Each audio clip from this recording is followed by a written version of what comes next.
الرحمن الرحیم۔ صحیح بخاری حدیث نمبر 947۔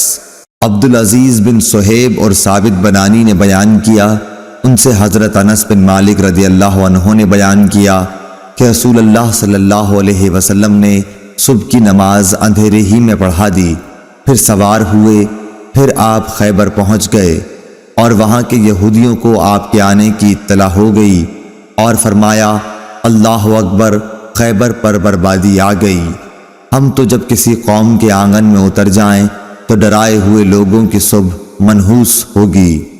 اس وقت خیبر کے یہودی گلیوں میں یہ کہتے ہوئے بھاگ رہے تھے کہ محمد صلی اللہ علیہ وسلم لشکر سمیت آ گئے۔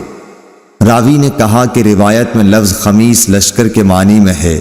آخر رسول اللہ صلی اللہ علیہ وسلم کو فتح ہوئی، لڑنے والے جوان قتل کر دیے گئے، عورتیں اور بچے قید ہوئے۔ اتفاق سے صفیہ واہیہ کلبی کے حصے میں آئیں، پھر رسول اللہ صلی اللہ علیہ وسلم کو ملی اور آپ نے ان سے نکاح کیا اور آزادی ان کا مہر قرار پایا۔ عبدالعزیز نے ثابت سے پوچھا، ابو محمد، کیا تم نے انس رضی اللہ عنہ سے دریافت کیا تھا کہ حضرت صفیہ کا مہر آپ نے مقرر کیا تھا؟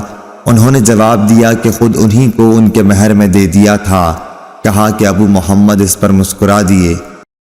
اللهم صل على محمد وعلى آل محمد كما صليت على إبراهيم وعلى آل إبراهيم إنك حميد مجيد اللهم بارك على محمد وعلى آل محمد كما باركت على إبراهيم وعلى آل إبراهيم إنك حميد مجيد